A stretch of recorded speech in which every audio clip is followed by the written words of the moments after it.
our body, it's Christ alone. When it comes to body of Christ, Christ is the head. We are the body of Christ. So இந்த யுத்தத்தில் வந்து நம்மளாம் வந்து யுத்த வீரனாக இருக்கிறோம், ஆனால் கர்த்தர் மாத்திரம் தான் ராஜாவாக இருக்கிறாரு. So he will lead us through this fight, and with his heel he will bruise the head of the Satan. So that was the plan of God, how this battle has to கோ.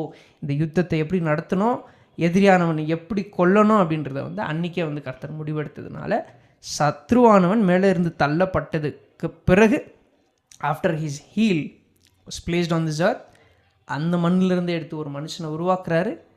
மனுஷன் அதை fail ஆனவுடனே, அந்த பிளான்லேருந்து fail ஆனவுடனே, மனுஷன் மூலமாக என் மகனை நான் அனுப்புவேன். ஒரு கன்னிகை, the seat of a woman shall bear God's son, and through him this battle will end. Okay, so